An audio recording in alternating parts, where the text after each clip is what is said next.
Damn, son, where'd you find that? I need you to hit me with one of those real quick. Damn, son, where'd you find this?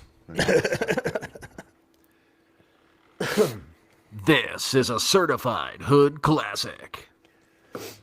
All right. It is. We depressed 8:40. music. Yes, that is. That's for fucking. God. Oh man. At least it wasn't one possession for once. I mean, Honestly, it's I nice Said Jacob. I said Yeah, that to we my just buddy. turned who- our brains off at one point. I said that to my buddy I was watching the game with. It's like, you know what? It's going to be nice to not feel like I'm getting kicked in the nuts when we lose a Yeah. game. It's just, Yeah. oh, we know what's happening here. Yeah, we'll get into all of it, but there were several in the stands games within the games that were going on between the fans, the cheerleaders. We'll get into it here in a bit, but it did keep us entertained while we were getting our freaking asses kicked. Did you start a chant so heinous it forced the university to apologize to a religion? No, thank God we did not come home with a major fine for Louisville. What? Yeah, man. I think we should kick the Fill me in on this. notes in Oh, on let's get the 2-minute warning rolling. Yeah, go with ahead. that then. There So we yeah, go. Cincinnati played BYU, got their shit kicked in, but at one point during the game, you can just hear audible cheers from their stands. Fuck the Mormons! Clap, clap, clap, clap. Oh, God. And Cincinnati put out an apology to like this Church of Latter-day Saints and a bunch of other people today. I saw though. They're not the first fan base to do that, right? Like, No. of course. But Colorado, I the believe, softest was one.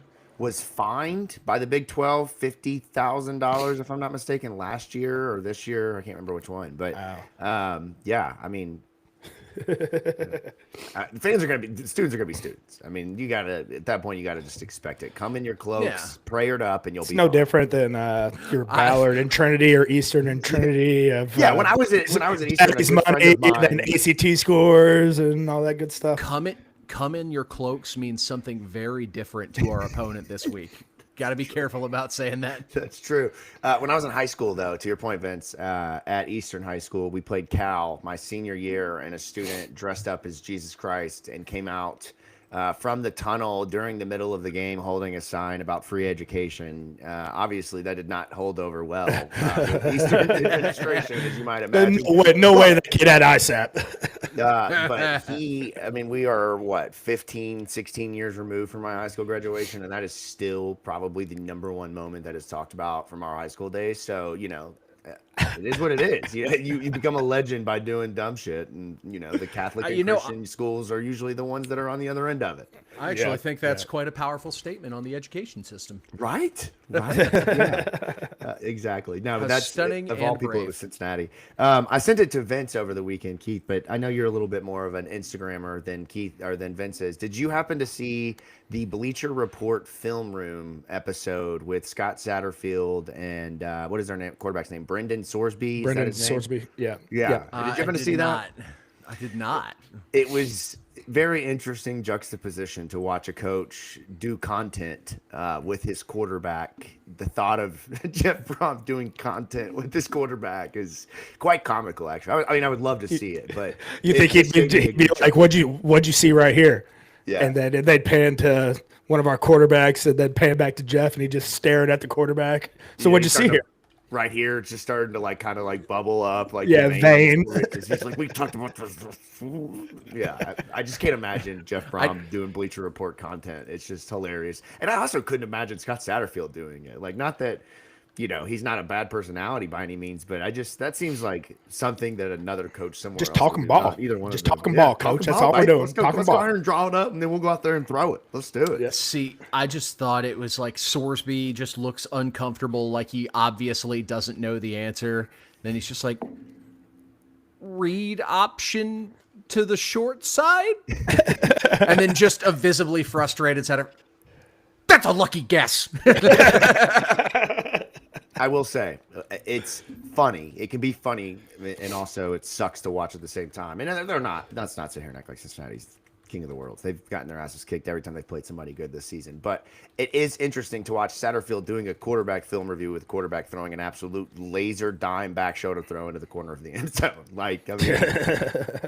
Like, where was that, man? That I would have mean, been really nice. there's not much talk through on that play for Sat anyways. The guy takes Yeah. like a 1-2 step drop and just Yep, and throws then the thing up. Corner of the butt, yeah, back of the Yeah, end I zone, mean- bucket, yeah, exactly. So talk me through this. How'd you throw it? I threw it up high and far.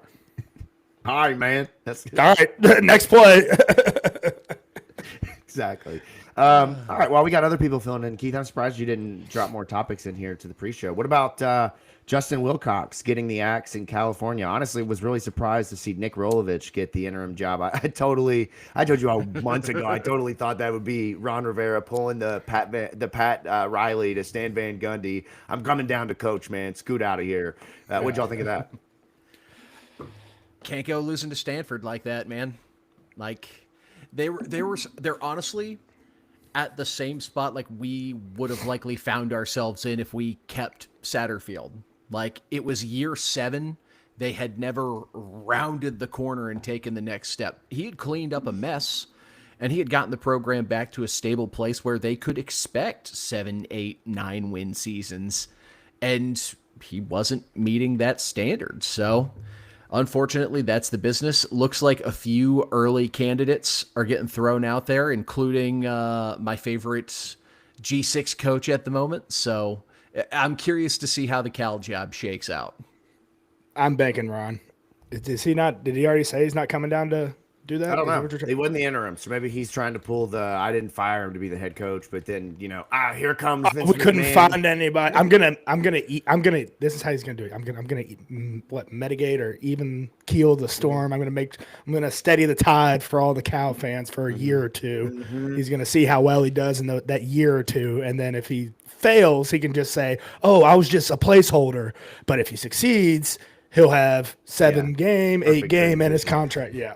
Yeah, but I will say though, if you go back to the example I used of Pat Riley to Stan Van Gundy, if you know what happened next, that is the hiring of Eric Spoelstra. So maybe Ron Rivera might have his own Eric Spoelstra on staff. And do you know what happens opposite. after that? LeBron James comes in. So who is Cal going to get? Right. What are they plotting over there? I was thinking more along the lines of they're probably either going to poach. I hope it's not Sean Lewis from San Diego State. That's my guy. But I honestly, either coordinator from Oregon, Will Stein, guy already familiar with the West Coast, gotten his stakes in, has an exciting offense. That's a big enough job with enough monetary support from boosters that he might be willing to bite. And on the defensive side, Tosh Lapoy, a Cal alumni, is Oregon's D coordinator currently, and that has been a very popular name in the Cal fan base of who they would like to go after for this job. So, Damn, interesting pulling to stuff see. from the Cal fan base. I didn't even know how to do that. I'm plugged in, man. Yeah. All right. Heisman race. This is probably one of the least interesting, or I shouldn't say interesting. It's interesting. It's one of the least relevant Heisman years I can remember in years past. It feels like every year there's, that guy, the one guy. And this year there has been, but it's just kind of like unsexy national, names that, the average fan doesn't know. The diehards like us, you guys really, they know, right? Know them well. But this past weekend, obviously, we saw what Diego Pavia did at Vanderbilt to Kentucky, putting up, what was it, Vince? 6 touchdowns, 7 touchdowns, something like that through the air. I mean, Keith will just probably know better now. Wasn't it like 500 plus yards, Keith, too? Something. I mean, I'd look away and then I'd look back and it's Pavia's mom twerking on TV. And then I'd look away and I'd look back and it's another 70-yard Was she twerking on TV or was she hitting a Heisman pose? Like, what was she doing there? I have no idea what was going on. Sign me up for either. not gonna hate on either one of those. But then, obviously Indiana hasn't been playing as high of the competition the last few weeks as they did previously when they, knocked off some of the biggest names in the Big Ten. But Fernando Mendoza, obviously at Indiana, coming from Cal, speaking of which, maybe JKS can go somewhere else and win a potential Heisman Trophy, just saying. But Fernando Mendoza, not a sexy name in college football, might be at, top nationally. What about Jeremiah Love? Is he getting? Yeah, he's right up there too. The last Love? couple of weeks, he's been insane, man.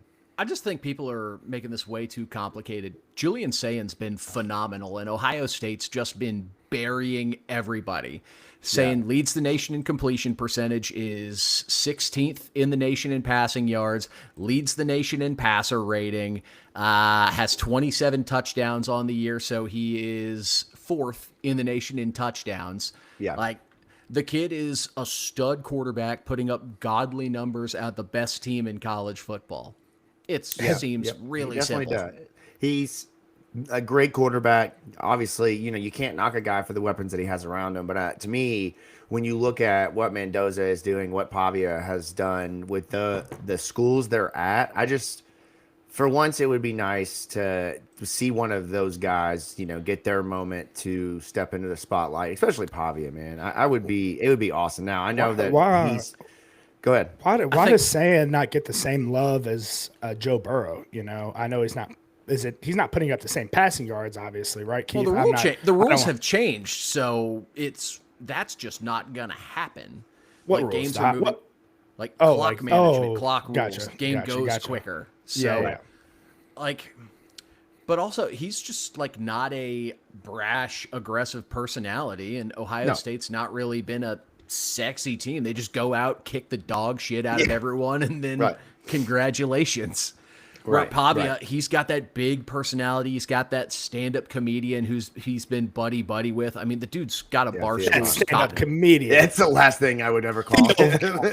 Theo Vaughn. Come on, Keith. That guy. That guy. Just a quick Theo Vaughn trivia for a second. Do you know what show? Do either one of you know what show he got his claim to fame from? Either one of you? I have no idea. I would No say idea. Joe Rogan podcast or Road Rules, MTV Road Rules back in the 90s, early 2000s. Theo Vaughn was one of the original cast members on that show. I wasn't born yet. Has gotten extremely famous. You will know this one, Vince. You know another person who came from the Real World Road Rules family of shows that is very prominent? The Miz. Oh, really? WWE superstar. How about that for some trivia? Okay. But no, Theo Vaughn, not a stand-up comedian. I've heard he's gotten booed off the stage for the last 4 months at every show he's done. But still funny. Really? Oh, that's because he was crying last time. Yeah, that's a whole different. Anyways, topic. all right, we didn't come here. They didn't come here for the Theo Vaughn. But go ahead, Keith. Go ahead and let's put a bow on this conversation. I say Pavia gets that. That's who I want to win. I just want to see somebody different. Vanderbilt. That's a cool story, man. Yeah, because Diego Pavia definitely hasn't been in the spotlight enough. The dude's walking into a Barstool Sports contract as soon as he gets off Vanderbilt's campus. That's right, man. That's exactly. He's got a bigger brand, but other than sports. He's got a bigger brand, but I just think Sayan's been a better player. But neither here nor there. That's fair. Not what the people are here to listen to. They might want more of that, actually, Keith. I think it might be easier for them to digest and listen to than what we're going to get into tonight from the Pink Seats podcast. Welcome in. If you're just jumping in, the basketball game I know is close to wrapping up here. Louisville with going to walk away with a dominant victory over Eastern Michigan. But we are here tonight to talk Louisville football. Jacob Lane, Vince Lococo, Keith Artoff, right off of a trip from Dallas. Man, what a way to go out and do the first road trip of my life, besides bowl games. True actual road game, man. Just an absolute stinker. But you know what? We're going to talk about it because that's what we do here. We're also going to double up tonight and get into the Kentucky preview as we roll into Thanksgiving. Try to get everything done here at the beginning of the week so we can go off and enjoy eating an absolute banger of a meal. Guys, I'm getting 4 pegs Thanksgiving this year for the family, and I could not be more excited for a bourbon brine smoked turkey, some green beans, some mac and cheese. It is going to be an absolute feast in the Lane household this year. I cannot wait. What's the Thanksgiving plans for you guys? Keith, go ahead. You can go first. So, wife and I are volunteering and working the Louisville Turkey Trot that morning. I should have went first because Keith is anything I say now is just gonna be like, wow, Vince is an asshole. Why can't you go volunteer? Go ahead, Keith. Go burn your halo. It was not my choice. It was, honey, I want to do this. Would you come with me if I did it? It's like, can't say no. Exactly. You're such an asshole. It's a surf side. You can put some in your pocket, Keith, so you can have some fun out there. So we'll be working that, and then honestly, probably just come home and just chill. It has been a very hectic time in the life of Keith as we know it. Not going to dive into too much details, but good things happened. Hectic things happened. Haven't been sleeping a lot lately. Feel you. I am going. I don't know. I honestly forgot Thanksgiving was this week, so I need to text my mom. Mother, if you're watching this, you can text me with Thanksgiving plans if you want. Tell me what we're doing. I was busy this weekend. I forgot the Look, here's what text. I'll say, Keith, before you jump in, Chastity, if you're listening and you want to get involved in the show to let Vince know what the plans are, you can also do so on the YouTube channel, State of Louisville YouTube channel. Get into the Pink Seats Party Day. Let's hear about your experience if you went to Dallas. Let's hear about anything that you want to talk about that's not football. Even I'll hear give me your food takes. What's the number one the number one food you go to off the line? Give me all of that right here in the group chat. Go ahead.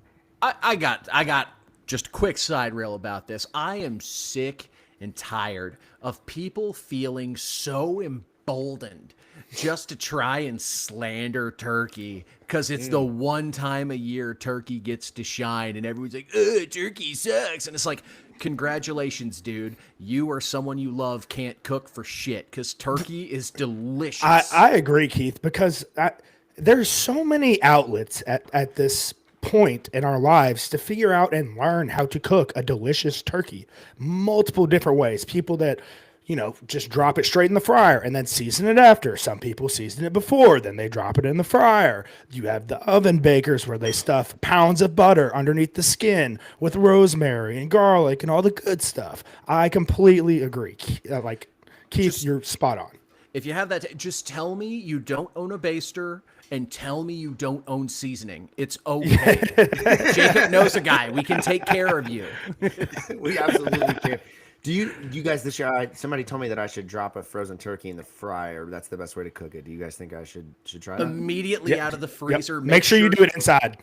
Make sure there's a lot of ice crystallization on the bird, especially. Make sure you don't touch between, like under the wing flaps or anything where that would pool up. That's definitely extra flavor. Okay, yes. Cool. All right. For the Pink Seats podcast is not responsible for any fires that may occur if you decide to reenact this segment. Perfect. Thanks for saving us, Keith. There we go. Getting the legal ramifications out of the way. If you're watching on Twitter, we thank you for doing so at the State of Lou. If you're watching on YouTube, go ahead and follow us on Twitter at the State of Lou, at Pink Seats Pod, at producer_Keith, at Vincent Lococo. My name's not even on the sheet because I haven't been here in so long. At Jacob Lane 08 is the Twitter handle. And of course, as I mentioned, the YouTube channel and anywhere you get your podcast from on the audio side. We've got a lot to get into tonight. A trip to Dallas was in the cards for us. A win was not, unfortunately, but that doesn't mean that we did not have a damn good time hanging out with all of Card Nation, drinking tons of Surfside. And Keith, I got to tell you, I've known Vince now for 5 years, okay? It's been a lot of experiences with Vince of watching football, UFC. I mean, Vince has really gotten me into a lot of different things sporting wise, but I got to tell you, I have never seen this guy happier than him finding an Italian restaurant with authentic Italian food and then just absolutely peppering me with Italian heritage for a full hour while we stuffed our face with scampi and Alfredo and spaghetti and meatballs and calamari, everything with a mob boss over Vince's shoulder watching us. I mean, it was just the most glorious of events for me. Getting to Keith, you walked up to this place and it looked like something illegal was happening inside. Like it should have been called Bada Bing or something like that. And you go in and like the lighting is awful, which means the food's going to be great because it's just it's dimmed. It's these booths that are, I mean, they're nice booths, but it's older and there's an old like jukebox at like the little small ones at each table. Each table has like a big mob boss's like portrait over top of it, and then I assume that's the owner, not the mob boss, Jacob, because that's what the hell I would do if I owned a restaurant that sick. I'd have a huge portrait of myself in the very back, so you'd have to worship me after we eat. Were there trumpets playing as you walked in? No, the service wasn't the best. I definitely embarrassed like a teenager trying to flirt with a girl because he wouldn't get Jacob his wine. No, he wasn't. He had to be 21 because he was serving alcohol. So, right. Yeah. But he looked like a teenager. Yes. Right. So this dude was our server. I mean, Jacob is staring. He brought me my old fashioned. Jacob is staring at his wine for like 15 minutes. We're just looking at it, and he's like, "Should I get up?" I see our server over there by like they have like a drop off for gifts for like a Tots charity. And this dude is literally leaned over flirting with another server, like instead of serving Jacob his wine. And I went over and I gave him a whole love tap on the shoulder and was like, "Hey, you mind checking on that wine, buddy?" Just a true dad moment, and just the roles reversed in that moment between us, where normally I'm dad, that was Vince going up. The love tap was just the cherry on top of that moment. Just come on, bud. You don't want problems. Go get the wine. Go get the wine. Go get the wine. Go get the wine. You don't bring the bottle. Bring the bottle and apologize, please, if you don't mind. But we did go to a football game. I will say the boulevard down there at SMU, the campus, the you environment. would love it, Keith. 10 of 10. That is fantastic. all you. Now, not to the magnitude of an Ole Miss or Alabama or an LSU, but it gave off SEC type vibes. Just the environment, the dressing up. Just everyone going all in on tailgating everywhere. It was a fantastic experience. Shout out to I don't have the Twitter handle in front of me. I feel bad, but shout out to our boy Creighton Harley over at ESPN Louisville for putting on I believe it's the Cardinal Warrior tailgate, if I'm not mistaken. I might be off on that, but putting together it's just his name. Event. His at on Twitter is just his name. Yes, but they also have like the group that they run, whatever. But you got it. But shout out to them, fantastic event. Shout out to Louisville alumni for putting together also a fantastic tailgate, putting together a fantastic alumni watch party for the basketball game Friday night. The vibes were at an all-time high, Keith. I'm not kidding you when I say that. It felt going into it like we're going to do this. Like we're going to, because of the vibes. I mean, the vibes can be misleading often because if you're a vibes guy, you just follow the vibes, right? You don't ask questions, you just follow them. And so we followed the vibes, and unfortunately, Louisville got their asses kicked in a game. In terms of the football side of things, a performance, and I don't say this to be a dick. I say this because this is true. It's probably one of the worst performances I have seen since 2018 from Louisville football. You can maybe throw one or two in there from the Satterfield years, the COVID years, where it was just absolute clunkers, but just the worst I've seen. It was like the New York Giants of Daniel Jones moving the ball 2-3 yards at a time. It was just so hard to watch.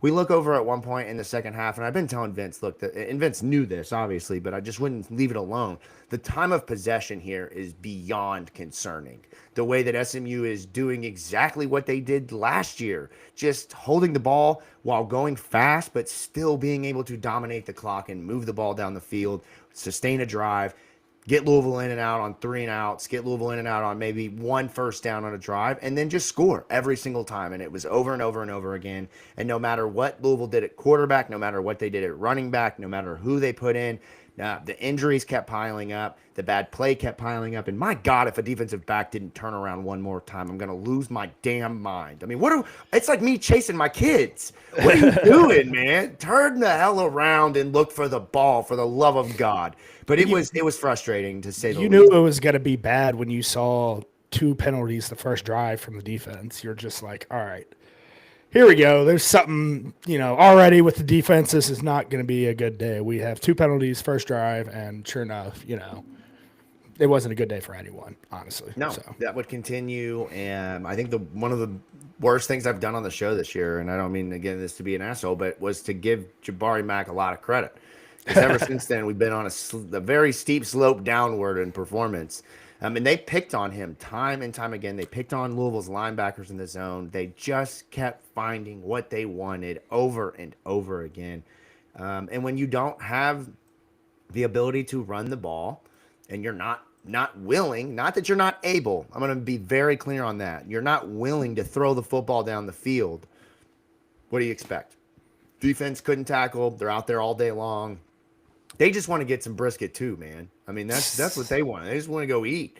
It was just so hard to watch after being so excited to see what could happen with Deuce Adams. I mean, Vince and I stopped at a hit right before we walked in the stadium, with some content about this could be the moment for Louisville, that everything turns, and this is his job and he takes advantage of it. But Jeff Brom, did not even give him the chance to No. do that in this game with the play calling. Didn't even give him a chance. And that's a shame. It's an absolute shame because their play, it mimicked the way that they coached, the play calling, the just conservative. We're just going to do what we think will work instead of trying to test it, try new things. It just, I don't know. It was just so beyond frustrating to watch in person. It just felt like I wanted to bang my head on the bleachers, which were pink, by the way. They were pink. They were pink, Keith. I mean, it's hilarious. It's like they knew we were coming. The most frustrating thing I think about this game is that even after the third quarter, things weren't out of hand. It's just like the coaching staff just laid down and said, okay, yeah, we're just going to try to get through this as quick as possible. We're not going to try to move the ball, even though Deuce demonstrated he can spin the damn thing. Right. Those two throws outside the numbers were two of the most satisfying throws I've seen all season. And we had a third that was, I don't know if it was Deuce overthrowing or if it was a route, like both sides got presented almost immediately, where, look, if you have a quarterback who doesn't have a big arm, Vince, you can attest, like you're coached at the top of vertical routes, start going a little bit horizontally so your quarterback can throw you open across the field rather than downfield if they don't have the arm. So you have a home run play that's missed due to lack of chemistry. So like half blame for both players. No one's fault really, just because they've had 8 days to work together. Yeah. So it was frustrating to see the staff give up. Yeah. At least that's what it looked like. Like you did not try to win this game. You mentioned the chemistry stuff, Keith. Like I want to hit on that for a second. You could see a couple. There were plays within that game that you're like, man, if Deuce just had one more game rep, if Deuce had, 2 more game reps, just active series and real game time. I'm not saying one play here, 2 plays here, a real series within a real game, playing quarterback, throwing the ball downfield. He might have felt a little bit comfortable at least. It was frustrating. It was, and I don't understand. It's like Jeff Brom wanted to see the bad more than he wanted to see the good and acknowledge the bad more than the good. Because how many times was there in this game where, like you're saying, Deuce made a play, he threw the ball to Dakari Collins, he hit the next one downfield to Chris Bell. And sure, there were several plays where we saw guys going over the middle wide open and he didn't see it. But that's what Jeff Brom chose to hang his hat on. Those plays, the 2 sacks, the one on third down where he has the 8-yard loss, he's trying to step into the pocket and climb out. And the guy in SMU just makes a play. I mean, it is what it is. But he also got face masked on that play. Right. But just it's frustrating that outweighed the 2 plays down the field. The overthrow to Chris Hughes was so close. Fingertip catch. I mean, it was so close to hitting. And Keith, you are spot on, man. There were several points in that second half that if you just play maybe a little bit more aggressive, if you try something on third down or second down and 7, second and 8 that you don't normally do, maybe you can catch a little momentum and get going. And SMU really didn't put the gas on until late. I mean, they really didn't win the fourth quarter. You knew, Jacob, that they weren't going to be, aggressive and things. You said it in the stands. You were like, oh, one of the SMU fans was like, oh, there you go, Cards. And Jacob turned around and said, we're still going to kick a field goal. And sure enough, we still kicked a field goal on that drive. I mean, you knew it was going to be underwhelming. I think the most frustrating thing is the script was good. I loved the opening script. It was so good. And then he just completely abandoned calling those plays after the opening script. The rewatch was so much worse because I didn't realize how good the first drive of each half was. The thing I told Vince earlier that really pissed me off was you have a 3rd and 1 after Duke Watson in the second half has 3 carries where he goes 6-4-2, not big gains, but then they turn to Braxton Jennings on 3rd and 1 and he goes nowhere. It's just little things like that just were so frustrating. Well, and subbing Brady in that one series was The two. Sorry, it just made no sense at all. I mean, why not just continue? Was egregious, Vince. The interception was, I don't know what the hell he saw. It was terrible. Awful. It was as bad as the first interception this year when he tried to hit Hughes over the middle. Just, you're not making that throw, bud. You are not that guy. You are not that guy. But I mean, that first ball to Dakari Collins, the way he dropped it in there to in between the two defenders, that's not a ball we've seen all year. There were balls even where he's throwing it to the far sideline to Chris Bell. Now, they're not big gains. He did get Chris Bell nearly murdered on one play, but they were throws. Milton Moss doesn't have the arm strength to throw the ball that far. I mean, they were.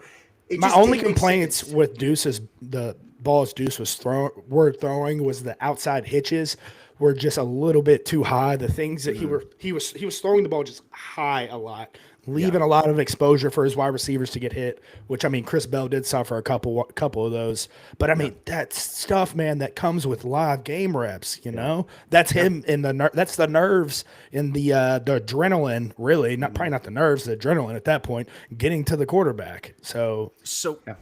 I feel like we all can come to a consensus. While the stat line wasn't overwhelming or wowing, like Deuce Adams looked pretty good. Like, dude, you can see like it. There's something there. Like, you exactly. can see Exactly. You can see it's there, and that's why it's just so mind-boggling that we haven't seen this earlier. Like at least a rotation of reps at the beginning of the year to say, okay. I mean, I'm sure Deuce could have made plays in EKU and JMU that would have, pushed Miller for that starting quarterback role. He could have made plays against Cal, against Virginia. Yes. Exactly. I was just saying even earlier than that, so to where when we get to those games, he's the guy. He's the starting quarterback. Yeah, I mean, it was infuriating. It's infuriating to look at the receiving numbers. One of the things Vince and I was looking at in our spare time on Saturday, I pulled up the statistics, was the target discrepancy for this team. The receiving numbers of Chris Bell, Colin Lacey, and then a massive fall to the third Jaleel Skinner with 181 yards going into this game. This year, they've had two dynamic wide receivers, but nobody has stepped up elsewhere. And you saw that in this game when both Chris Bell and Colin Lacey, especially Lacey, goes down. Obviously at that point, that's one less weapon that Deuce Adams has to feel comfortable with, but nobody steps up. I mean, nobody. You don't get anything out of Chris Hughes. You really don't get out of Antonio Meeks. The one play he ran, the drag over the middle or the cross over the middle where he runs past the line of scrimmage and comes backwards in his route was just infuriating. It was just little shit like that just was so maddening in a game where it's infuriating for me because I know Coach Branch does a mesh drill where they have to run directly like this and keep their route, and there is no world where you're taught that. Yeah. To go just quick question to go back to quarterback play, because we don't know if we're going to see him again this year. Am I crazy for thinking maybe Deuce was more conservative than he normally would have played because there's the looming metaphorical axe hanging over his head? Not 100%. Just of Jeff with a quick hook to try and make Brady Allen a thing like fetch. Yeah. It's not going to be a thing, but also to go get a portal quarterback over him again and make him wait again rather than actually getting him the experience and letting him develop. Right. I mean, you're never going to feel comfortable whenever your head coach is already going into the week saying, yeah, we'll play multiple quarterbacks, but he's our starter though. We're going to play multiple guys. So don't fuck up. Right. Yeah. It made no sense. I would have loved to have seen those 3 extra throws for Deuce. That's 3 more opportunities to move. Well, just instill verbally to the media, to the people, instill confidence in your quarterback, your redshirt freshman that everybody has been wanting. I'm sure he can scroll Twitter and see how much we're all wanting to see him every week. So I'm sure hearing, the leash is going to be, real short at the start of the week, that doesn't give him any confidence. And look, where put him in is just, it's foolish. And the way that he called the plays when he put him in was foolish. You're down 14-3. They've scored 2 straight drives in a row, and you go to Brady Allen on drive 3. First down, 0 yards on a run play. Second down, Brady Allen has to scramble 4 yards. Third down, you go -1 yards on that pass to Antonio Meeks and a punt. You don't see Brady Allen again until the second half when he throws the interception. What in the hell is the point? What are you doing? What are you trying to prove? Other than this guy's been with you for 5 years. I mean, shit, the guy's tried to leave twice, Jeff. I love the stick-to-itness. I love the fact that he's battled all year to get these reps, but you're not helping the guy that has the potential to be the face of your program. You're only hurting yourself. And if he goes into the portal at the end of the year, for the love of God, I hope that's not the case. Jeff Brom will have no one but to blame but himself for that, because you didn't give the kid the chance to set himself up for success, to step into the moment, to where next year it was very clear it was his job. If he goes out there and he throws for 250, he throws for a touchdown and an interception, and then goes into UK, whether he plays or not, it at least sets up the narrative that Deuce Adams can play at this level. Jeff Brom did him no favors, the way he called the game and the way that he subbed him in and out. It's just shameful the way that they coach that game. Just shameful. It makes me more mad talking about it than it did when we were there, because I don't have a Surfside in front of me right now. Damn it. Well, I mean, they Or quit. people to laugh at. Yeah, right, exactly. They quit on themselves. They quit on their players. They quit on the team. Like we talked about, the game was gettable into the fourth quarter. And like in the fourth quarter, you give up the touchdown run. Brady Allen turns the ball over. SMU scores again, and then it's out of hand. Yeah. You only called 8 pass plays for Deuce Adams in the second half. 8 And he pass completed, attempts. what, 5 of them? 4 of them? I mean, he hit the first 2 in the drive. I know he had another check down to Duke Watson at one point for 6 or 7 yards. I think he had another check down and maybe one more completion to Nate and another completion to Chris Hughes. I mean, I just don't get what you have to lose, man. Let the kid just let it go. Jeff said it. He said it today. Maybe we, in situations we should have let it fly a little bit more. And this week we're gonna have younger guys playing. We're gonna have a less experienced team. We're gonna have to try something different. Too late. It's too late. It's like their coaching philosophy is like that of the NFL, where everyone's just terrified to commit turnovers. Mm-hmm. And yeah, that's a thing in the NFL because everyone is absurdly fucking good. In college, you can get away with letting it rip because your playmakers are going to go up and make fucking plays. And you know what sucks, Keith? There's been so many times this year where you could have justifiably pulled your quarterback and you didn't do it. And you want to do it now? You want to do it now for the sake of playing a second guy who's not going to be here next year? It's coaching malpractice at its finest in this game. Not forever.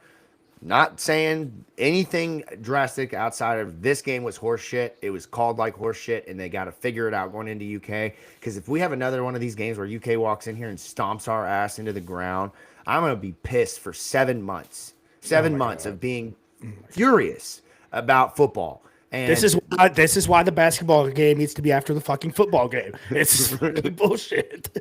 It's just, yeah. And look, I get it, man. Not having Isaac and not having Keywan sucks. It's very clear Duke Watson is not healthy. But you're right. Then throw the football. Throw it 50 times. You throw the ball 50 times with Isaac Brown healthy. And now you don't want to throw the ball 50 times. Get out of here, man. It's just like, I'm not doing it. Nope. He's from the camp of just like playing. I don't understand. He's from the camp of playing the best 11 players on the field. I mean, I know Coach Lampley preached and believed in that at Trinity. I know Coach Schnellenberger preached and taught that at Louisville. It's just like, I don't get how you sit this long with Deuce on the bench and then go into it with the game plan like that and expect to win the football game. You could tell from the get-go we were not going to win that football game from the start. That's right. That's right. Even though you had chances, because your defense did at times get them off the field.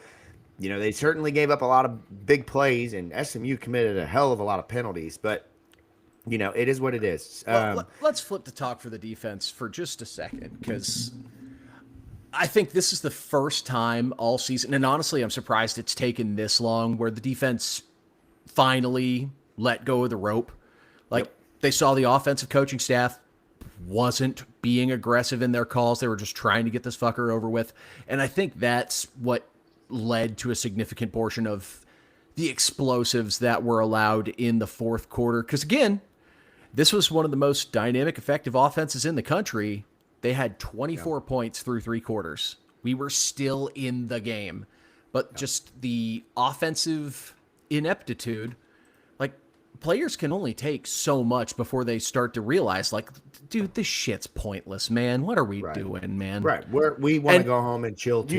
You could see that on a couple guys' faces. I mean, there's an outside zone play, and I mean, I love Chris Bell.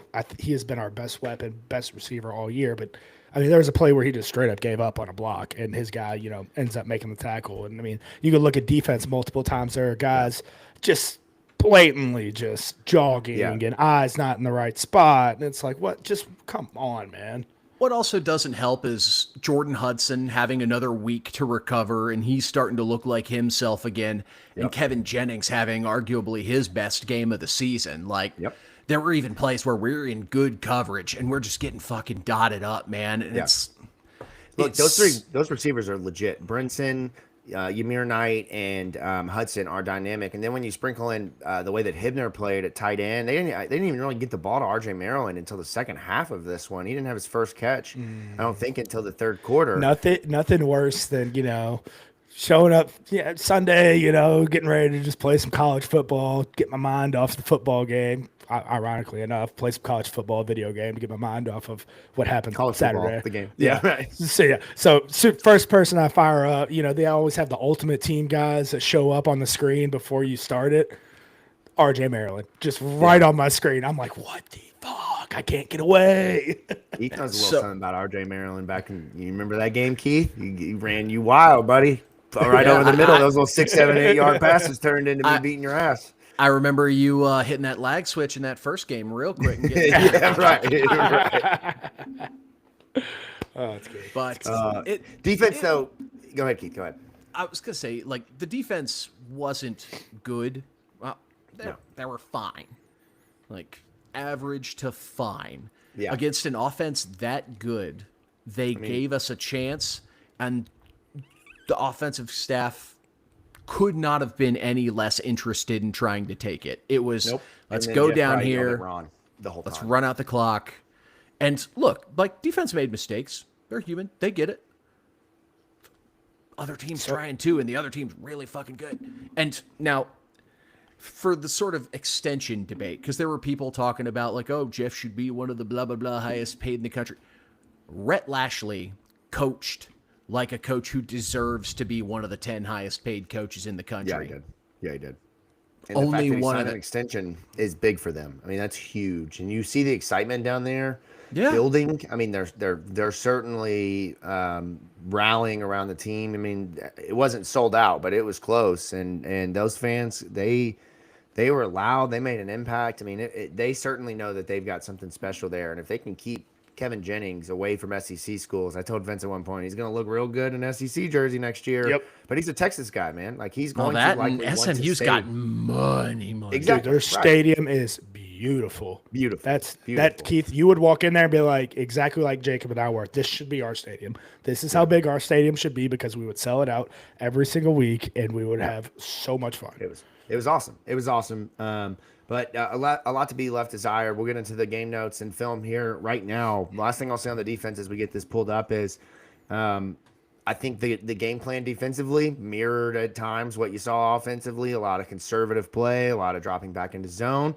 But I also think that early on, when Louisville tested man and gave Jabari Mack and gave guys the chance to make plays, they didn't. And one of the things that was infuriating in the commentary that I got from Vince was it was simple things that were not how you were coached. Swiping with the wrong arm, taking the outside instead of the inside instead of the outside, keeping guys in the right place. It was just a lack of focus, not being set. Of course, all the things that go into it with injuries played a role as the game went on with the defensive line. They had guys like Micah Carter playing out there, Justin Beadles, Maurice Davis. They were having to rotate guys in, but at the same time, Corey Gordon, Jabari Mack, these guys have got to step up and play better as a secondary, and truly that's where this opportunity came in for SMU to take advantage very early. Ready to roll? Yeah, let's do it. Let's go ahead and All get right, Jacob, you mentioned coaching guys up. Let's go ahead and get to the whiteboard. Yeah, it's definitely significantly shorter this week. I feel like I did a lot heavier defense just because the offense was like, I mean, what are we going to sit here and talk about the same blocking scheme or the same whatever getting beat? I mean, it's just repetitive. So there's going to be some positive because we did have some positive lights in here. Obviously, more negative as well. I had the corner and safety circled. Main reason is because we're going to have two guys basically stacked up over the top of each other. This is a great run right here from SMU. I have the corner circle because I want you to see how far we move.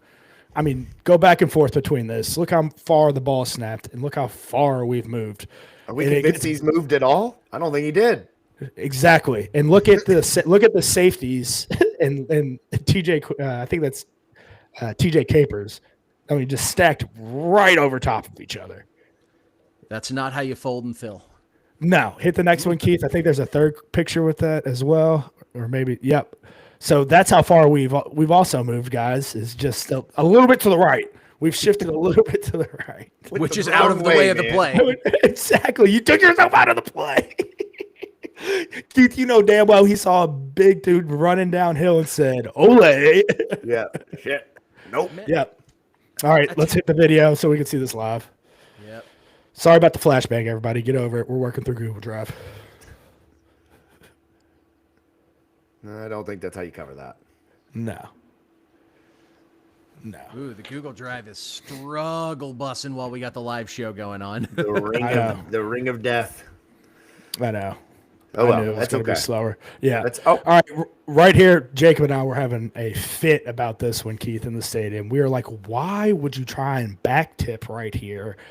SMU obviously gets a touchdown on this, but you're swiping with the right arm. It makes no sense why you wouldn't, at least the trip arm is the left one in this instance, not the right. You're going for a back tip.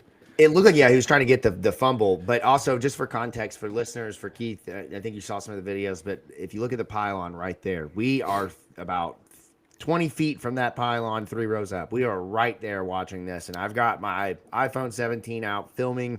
At this point, we're still into it, so I'm filming every play, and we look at it, and Vince is like, oh, shit, wrong arm. You can't do it. Wrong arm, man. What are you doing? Instantly, wrong arm. It was dumb. All right, next one. Next one is going to be run from Deuce right here, the option play. Well, let's see if the video decides to there we cooperate. Go. You got it. Like these are practice. Perfect plays right here to run with Deuce. You can't run stuff like this with Miller because Miller is legitimately not a run threat for us. So being able to have a guy right here that is a legit run threat that we can, actually give a threat to that outside linebacker with is it just going to be a one-time hitter, I guess, for the videos today? It looks like that's what's going to be the case with the Google Drive videos. So we'll have to touch that up before the next one. Yeah. All right. So I love this right here. It's a tendency breaker for us. Your guy in motion, obviously your running back is going to be – play it through. Or is it not playing? There we go. It's a tendency breaker, right? Jacob, you were talking about it the whole time in the stands. Every time we have a back in motion, every time Colin Lacey's in motion, what are we doing? Giving that guy the football. So to be able to fake the flip, fake the pitch, or fake the handoff, and be able to take off with Deuce, phenomenal play call. I think that's probably where my play call compliments end. Yep, probably. Honestly, the scripts were about it, man. It's like he scripted plays, and then it's like he completely forgets after you've run them in the script, and he just goes back to default settings. Yeah. Like he forgets that those are available in the arsenal. And it. So you got Corey Gordon circled right here. Keith at the next one. He's taken on the block perfectly. Right here, you are in perfect position taking on this block. But what you want to do is take that right arm and throw the meanest uppercut through those arms. Shout out Goatee. That one got a laugh out of me in the chat. Yeah, that's good. That's in good. the pink seats party deck. That's this good. is why you can clown the Google Drive all you want. We need some uplifting stuff. This is gonna be rough. But instead of shooting the uppercut and ripping through it like he's taught to do, we do a swim move. And Keith, what are all blockers taught whenever you give the ribs? Is to break the ribs. And you see him. Ass. You see him just perfect inside. Look at the blocker's left arm, just up under the armpit right there, and the right arm is tucked inside on that shoulder pad. I mean, this is terrible from the Louisville defender, but great from the SMU blocker. He's about to go for a ride. Oh yeah. Bam! You want to see a rip? Yeah. Yep. And he finishes the block. Yep. Embarrassing stuff. So this is you got mossed right here, guys. This is bad, man. This is just buffering. Bad. Save us. It reminds me of whenever I'm pirating my UFC fights, and there's a punch thrown, and it's buffering, and I'm like, oh my god, if this is a knockout, yeah. But right here, guys, one, you don't get hands on, and it's the same as a box out in basketball right here, man. You want to establish the position, and even right here, if you don't establish the position, at least time your jump up to where you're either swiping at the arm, not the ball. You see where the trajectory of his arm is pointed at right there. It's for the ball, not for an arm. So if you're beat like this, look at the guy. As soon as his eyes get wide, because his eyes will get wide, that's whenever you shoot your arm through and pull back, so the ball goes down instead of just timing the jump up poorly and trying to swat down at the football. It's just not a good play right here. Legitimate question, because force out is no longer a rule. When are they going to start coaching up like DB safeties when a guy goes up like that? Just wrap and carry and take his ass out of bounds? I don't know. I mean, that's what Brian Brown definitely highlighted that a lot. I bet he's told that, not to wrap him up, but if you're beat like this, two-hand shove his ass right in the ribs as soon as he goes up, as soon as his eyes get wide, Keith, and you see him going up for the catch, two-hand shove his ass, and he ain't going to catch it. He won't catch that. Just get his ass out of bounds. Even if he catches it, can't get a foot down. He'll be bent like that. He ain't going to catch it. Yeah, exactly. I'm right there with you. So watch Caleb Perry's head the entirety of this play right here. No, this one's bad. It's going to be a longer video, so just let it go, Keith. Well, I'm trying to let it go. You see the red bar going. I know. Just let it go. Corey Gordon going for another ride. Yeah. Oh, man. But Caleb Perry's eyes right there, as soon as the motion right there, what's going on in his brain is, okay, now everything gets reset on his numbers. There's a new number 1, there's a new number 2, and there's a new number 3 as soon as this other guy, this inside receiver gets motioned to outside. So whenever his number 3 goes inside, he needs to trust that his inside linebacker, his other partner in crime, is right there to take that, which he was, and get your eyes back outside so that you can make a play instead of just hovering your eyes over top of the quarterback. That does no good for anyone on that play. Okay, so we got there's 3:25 left in the second quarter, finally pushing the ball downfield. This is a great play call right here. Deuce making a good throw, but it really was bothersome that we're 3 minutes, 25 seconds into the first quarter, and we're getting balls finally thrown downfield. So it was first drive, and then it wasn't again until the third or fourth. I mean, it was just, I don't know what Jeff saw. This is one of the ones you're talking about, Jacob, that ball is, or maybe Keith said it, that ball is intercepted, a week ago. Right here. Yeah. This one is 100% an interception. Chris Bell goes up and makes a hell of a catch. I was texting with Ty Spalding earlier talking about the injury with Chris Bell, and I thought this was the play, but we'll see it coming later for sure. I think it's I have it highlighted. Yep, it's highlighted. Yeah. But that ball is definitely intercepted last week. So good ball right there. Great catch. Refreshing to have a quarterback who can throw it with zip to beat defenders outside so your guys can go make plays. Exactly. Watch A.J. Green's left hand right here. Watch his left hand and watch his left ankle. I mean, this is the stuff that, has to get you so excited for years to come, hopefully with A.J. Green. Joke's on you. Joke's on you guys. It's a slow motion video, so that probably messes with the Google Drive even more.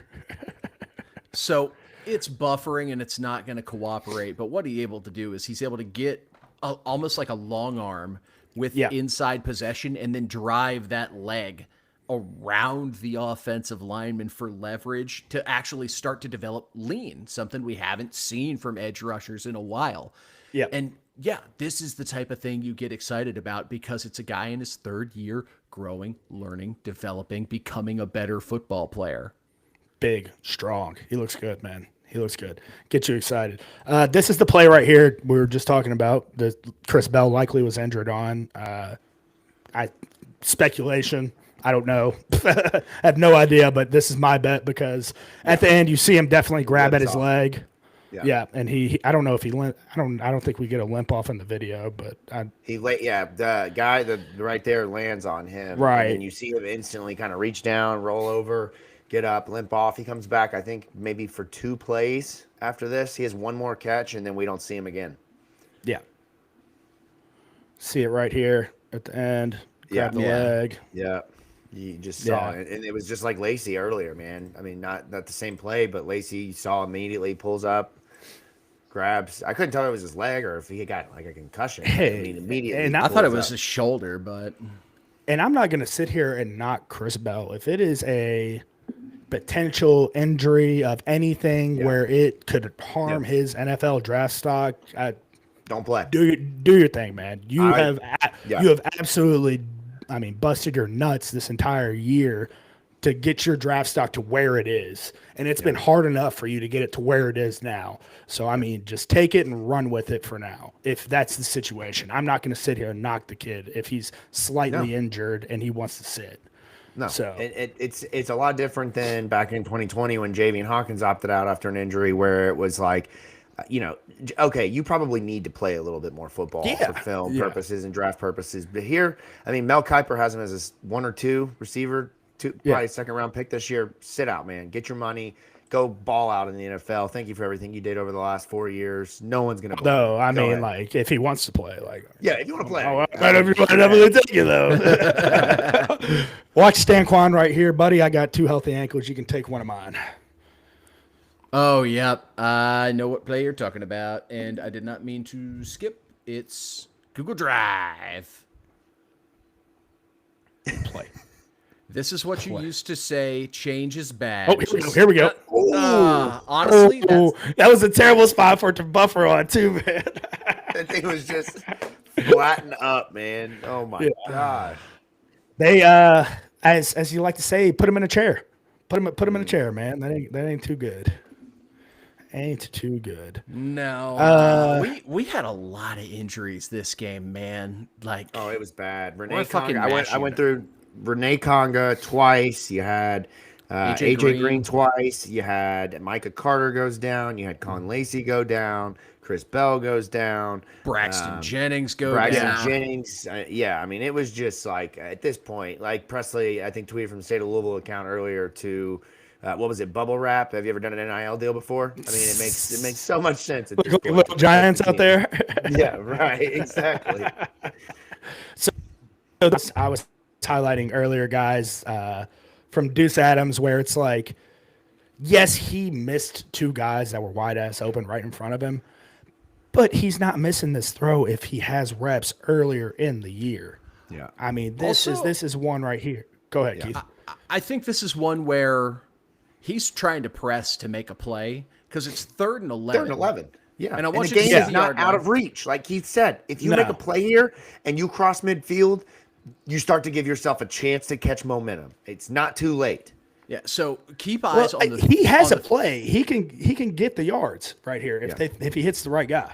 Yeah. So, but I just keep eyes on the 30-yard line. So my guess is downfield is the primary read. I think we lost our. Okay. Our game. We I lost saw the Vince. internet dot was over his head. The little red dot. It's also on my box as well. It looks like. Oh, so, man. yeah, I don't know. Oh, if I got the we're- red dot on me too. So. Oh, I think that might be the recording red dot. Yeah. So maybe that's I know sometimes it'll pop up with some internet messages, but we'll wait for Vince to get in here. Yeah, We'll just keep so- talking about this one. So for my point, and then we'll let Vince hop in and give his take here. This is the 30-yard line. This is 2 yards. You can't even see. You have to get to here, right? To a yard past where their logo starts. That's the first down marker. So my assumption is he's looking over here at the X getting downfield. No, he ran underneath. He's looking at a Z getting downfield. SMU's being conservative and obviously covering it and forcing us to play up so that they can rally up. Something we've talked about many a times, talking about coaching on the defense. Right. And because it's 3rd and 11, because you're trying to press to try and keep your coach from recruiting over your head again, you're trying to force yourself into making a play. So, yes, he has the check down right here, and he has another check down right here. I don't know if they can get the yardage for the first down, but it would get more than a 1-yard step out of bounds. And let's see if the video works now that Vince is gone. That's blurry, but I mean, Seems he like it might be escapes a Vince problem.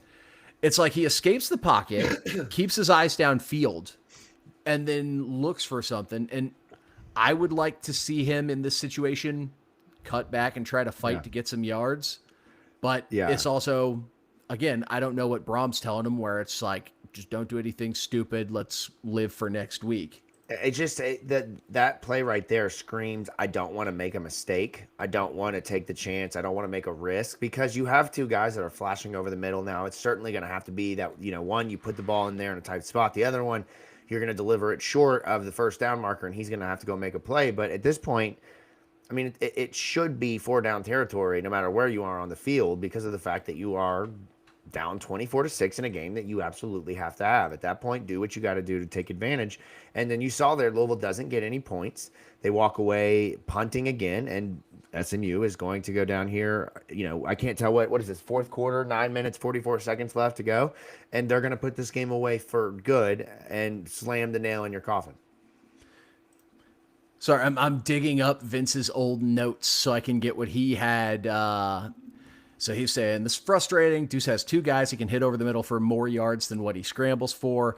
Since he doesn't have any reps with the real live bullets with the defense going at him, his first instinct is to look downfield. It's not there, scramble, and then we don't get anywhere near the yardage we need to try and at least get to fourth and manageable. But I mean, even then, like with how conservative we've been, even if we got it to fourth and manageable, do we really go for it? Right. So next play. Before this play, Jennings throws a dime of ball on a corner route, gets him in good field position. Okay, yes. So he throws a fantastic ball. It's a cover 2 beater where Jennings is able to extend plays. He has a runner. The defensive backs sort of get washed inside. Wide receiver Smart beat him to the outside, and Jennings has a ton of space to just hang a ball up and let his guy go get it. Hangs one up, lets Hudson go under and get it. So let's see. They have 2 plays over 20 yards on this drive. You have a 26-yarder to Hudson, then you have another 24-yarder to Brinson on 2nd and 14. Sets him up for 1st and goal, and at that point, they run, they try to make a throw, and then they come back with this, and it's unreal easy. how we let guys run past us and get deeper than us on these plays. And then Vince, you back? I think so. Yeah. Can you hear me? Man. Yes. Loud and We've been clear. kind of stalling, waiting for you. What you think about? I was kind of hoping you guys would be done so we could quit watching this fucking show. I wasn't sure. Like, part of me was like, he wants us to wait so he can run through this, but also maybe he wants us to just. Hell no! I sent you guys the notes for a reason, in case my Wi-Fi goes out. So I know. I rolled take with over. Yeah. Yeah. Where are we at? Yeah, we got the Jennings first and goal line here. fade where they just let him run behind us. Oh yeah, we just let him run right past us, just again for the 100th time in the season. Again, it's me chasing my kid. Come back here! Get back here! And you don't even turn around and make an effort to look at the ball. You got no This shot, probably- Jacob. Jacob, you talk basketball a lot. When guys are cutting the lane, wouldn't it be smart to get throw a forearm shiver, just get hands on, just let them know you're there, a touch, a feel, same thing. Why would you let a guy just run right past you? Right. If you see the ball go up on a rebound and you see somebody running to the lane, your goal is to not chase that person. Your goal is to find the ball and put your ass into their lap to stop them from getting the ball. You do not chase them to the spot. Yeah. You beat them and you get them out of the way. It makes it all day long. The more I rewatch this game, that's the theme of this defense. They are just chasing guys. That's all they're doing. Not paying any attention. Go ahead. Right here, you just had what I believe could be the potential Duke Watson injury. And then after this play, we take a sack on 3rd and 1. 3rd and 1. Duke trying to get out of the way. Oh man, yeah. Oh, I see it now. So I didn't see this in real time, man. Yeah. I didn't either. Yeah. And I'm normally not the type of guy who's all for, let's post the injury and watch the play over and over. There's been a lot of reckless chatter. Well, out dude, there. not everybody is. The only guy I would potentially say is sitting out, it would be Chris Bell, and that would be because he could potentially be really injured and wants to just keep his draft stock. But I wouldn't even sit here and say he's sitting out, really. I'm sure he's going to do everything he can to play. I was going to say, I would be willing to bet you that if Chris Bell could go on Saturday, he would be playing. This is the guy who 2 years ago was trying to fight any and everybody at the UK game. I don't think this is the guy that's avoiding that football game in his last game. He's not playing in the bowl game. We already know that. I could tell you that now. I saw so much of this today. I got a text message before the show from a buddy. Jeff Brom's lost the locker room. I just don't. The injuries, if you watch this game, and then you try to tell me that the injuries are fake and they're hurting themselves, or we're not trying to whatever. No, I mean there were 2 plays where Renee Conger and AJ Green go out, and it's a up tempo.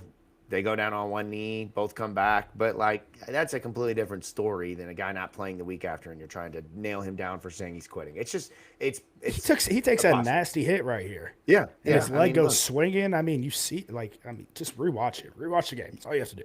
Yeah, and your heart just goes out to Duke because he has been hurt probably 3 different times this season on separate injuries that has fought his way back to play all 3 times, and this is the outcome. It's unfortunate to watch, but this is why, when guys are, I saw a comment about ankles earlier. Like there's just times, man, where you're giving it your all, but you've hurt something and you have to overcompensate with something else, and it leads to another injury, and it's just super, super unfortunate. We got backup quarterback alert, guys. We got backup quarterback in this game. Yeah, that's basically what I was getting at. This is going to be the last clip for everyone. I mean, you're getting just nothing but garbage time after this. This is garbage time, guys. We have in, I believe, isn't it? Yeah, I think at this point we're playing backups. I don't think so. It's bad. I know if it's not this drive, it's bad news Bears. It's bad. It's bad news Bears right here, boys. This is just bad and ugly, and nobody's fitting right. I mean, you see guys quit on the play at the very end. Lack of effort on the tackle. You know how you know? Because he gets passed right here. What if we can replay that one again, Keith? Try to at least. Yeah. Watch till the very end. You'll see a guy get passed, and that is the clearest way on defense to tell when somebody's loafing. When somebody has the angle right here, got the angle. Oh, he pulled up big time, man. Yep, and you get passed. Yeah, that is a loaf. Yeah, it was over. Guys quitting. So it's not just the coaches. It was a good combo of guys quitting. I mean, it's out of reach at that point. But still, what looks – I mean, that just bothers me, man. That really fucking bothers me as, I just know so many guys that fight their asses off to get on the field, and it's like you put that out there at the final. It's just bullshit, man. Like, have some damn pride. It's frustrating. And then Brady Allen throws the interception. So yeah, it's frustrating. It mirrors what you saw from the coaching. The whole thing was half-assed and lackadaisical at best. And to turn around and have to play your rival in a game where they're fighting for bowl eligibility, you have nothing left to play for but pride. It's a scary place to be, especially when you're missing all of your weapons at this point. I mean, you're done with everybody. Your starters are all gone. You're going to be playing Sean Boykin at running back. You're going to be playing Antonio Meeks and Chris Hughes as your starting receivers, Dakari Collins, Trayshawn Hurry. I mean, the season is essentially over unless you're playing for pride. So as we transition into talking about Kentucky, that's what matters here is what will you do now that you've been punched in the mouth? You've played your worst game in the Braum era. You got absolutely dominated start to finish. Now what? Do you lie down and are you done? Is it time to go home? Is it time to hit the portal? Is it time to start thinking about what's next? Or do you come back out here and do you give the fans who have been there for you 7 other times this season one last everything I got to show you that Louisville football matters just as much as the name on the back of this jersey? I mean, you are not playing for a playoff berth. You're not playing for a conference championship. I mean, the only thing you're playing for is your pride and to beat the rival down the road. You have got to want to beat these guys. You have got to want to keep that trophy. I've seen what that trophy room looks with that one not there, and it's not fucking pretty. It doesn't look the same whenever that trophy's there. It doesn't matter what you put next to it. If it's not there, then there's a certain pride that comes with it, It's just it's anger. It is, and you hope that these guys will go out. I mean, we don't know what we're going to see from a health, at quarterback. Will Miller Moss be back? Will they go with Deuce Adams? Will they play both? What does that look like? And then, from a bowl perspective, you're right. I mean, you're going to be going to a bottom tier ACC bowl at this point. Maybe around the same level you were at last year, but that means you got to get to 8 wins. And the thought of 8-4 2 years in a row or potentially 7-5 it's infuriating. It's infuriating when you look at what the ACC is, when you look at there's no dominant team, when you look at once again you beat the best team in the conference, when you beat them at the time in Miami, last year it was Clemson or whatever.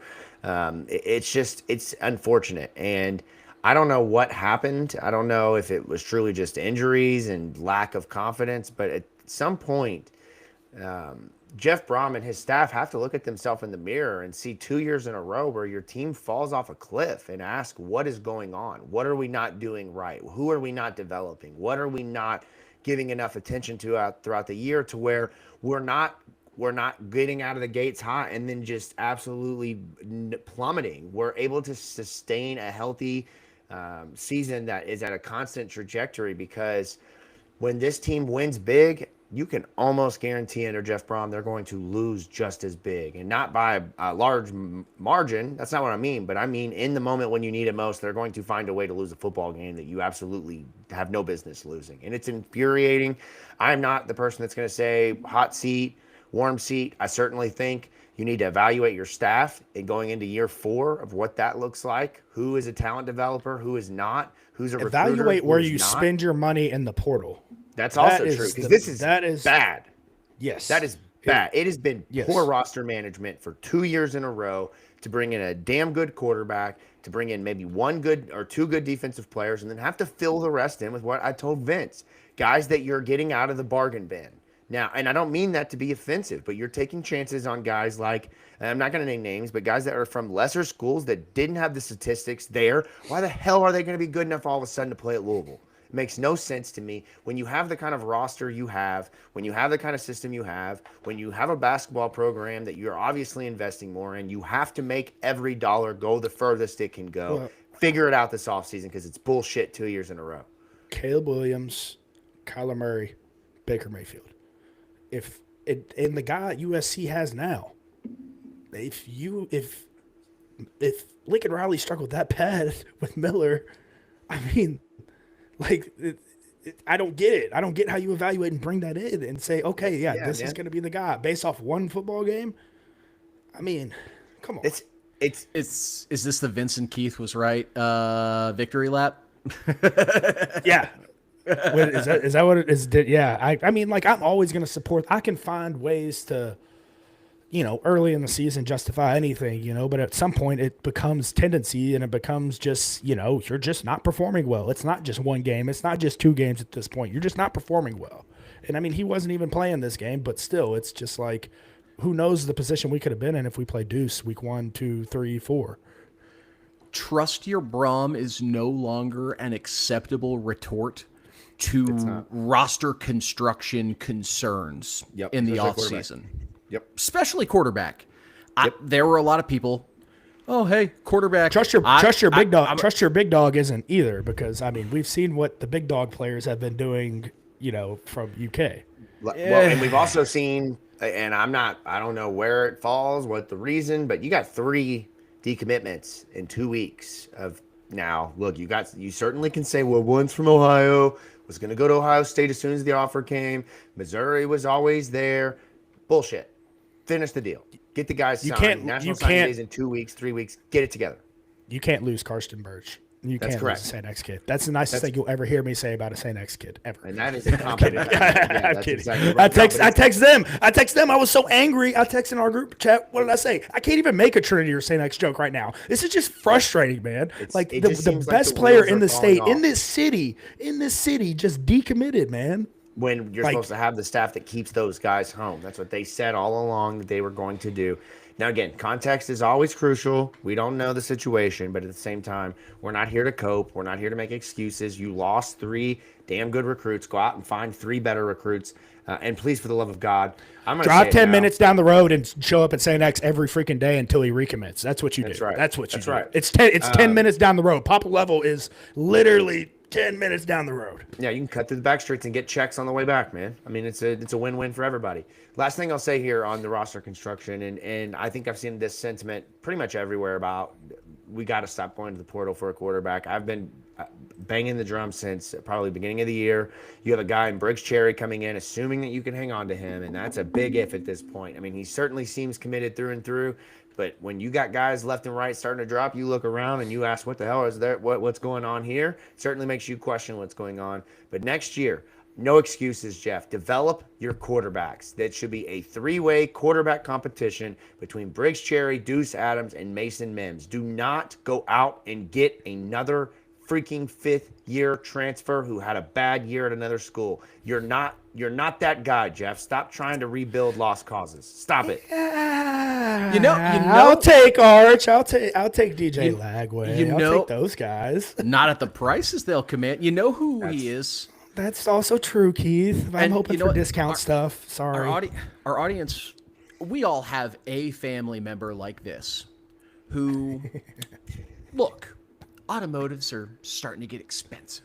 They already were, but starting to really get expensive. Yeah. So you always have that one family member who goes out and rather than paying $40,000 for a new vehicle, goes out on social media marketplace and lowballs a guy for a beat up piece of shit, and then drives it for 6 months, and then something catastrophic happens to the beat up piece of shit. So then they have to basically eat a $5,000 loss. And then they go out on market. That was almost my first Jeep, Keith. That was almost my first car. And then they go out on marketplace again. And then they go out on marketplace again, and they repeat the cycle over and over and over. And by the time they actually get an actual lifespan of a car out of vehicles, they've spent $100,000 on shit when they should have just paid the higher amount up front to get a nice unused vehicle that was exactly what they wanted, instead of trying to cut corners and get a cheap little shortcut, because 9 times out of 10 that shit doesn't work. That's what the staff has been with quarterbacks. Your uncle who's addicted to lowballing on cars on Facebook. Call Tony Melito. I'm gonna throw this one up here, and I think this is in what we're talking about right here, and I totally understand the sentiment. I like that it also takes me away when I put this on screen. I'm just completely covered by the tweet. Change the font. Yeah, that's the basketball guys. Stop changing the font, basketball guys. It's football guys get to pick the font. Everybody knows that. But I disagree. I disagree on the roster management. Go look at the portal holes the last 2 years, and you tell me where there's value outside of the couple of guys. They haven't found it. They've brought in. Don't get me wrong. They've hit Ja'Cory Brooks. They've hit Tyler Shuck. They've hit Colin Lacey. They've hit on some big names, but go back and look through the list. They have missed on so many guys, and they bring in 30, 40 players a year, and half of them don't even see the field. Go out and find impactful guys, develop your young players, stop letting them leave year over year, and develop a program that's sustainable over time. I wish, honestly, hindsight is 2020. I told you all this last year going into the season that I wish that they would have used this as the year to be young and figure out how to develop a team for next year. Because now you have to go out, and I think next year is going to be that year, because you're going to lose so many guys on this team. The attrition is going to be really high. I really don't even know what to expect going into the offseason. I hope I get proved wrong. I really do. I hope if you don't, think about where you're sitting, man. With you could maybe keep Austin Collins if you don't decide to bring in Miller Moss with your money.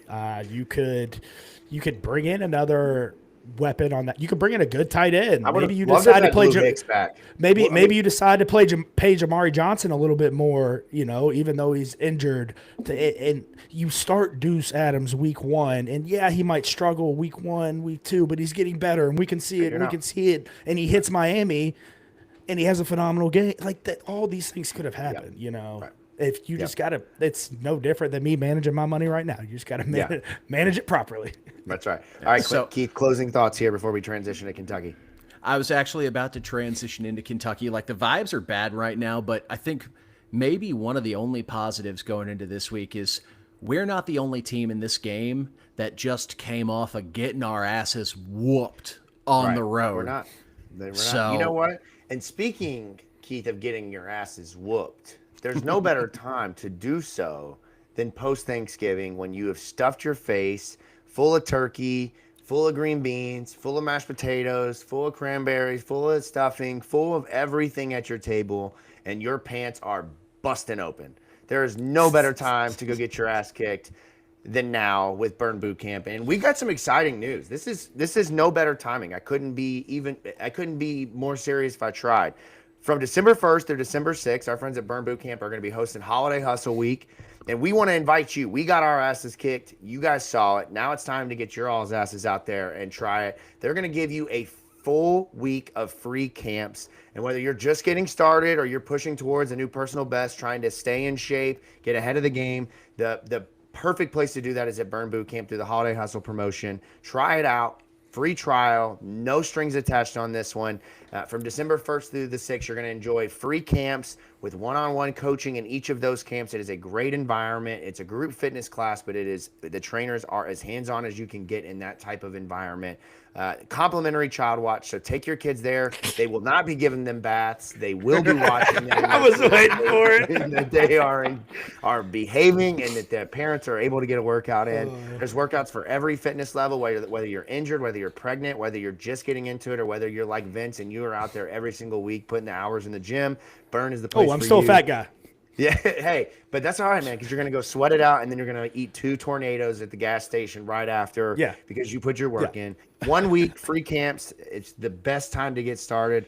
We'll share it out on our social media, but be sure to check out Burn Boot Camp here. 3 locations, Prospect, Crestwood, Louisville over off of Hurstbourne. It is the greatest place to get into shape, to get going.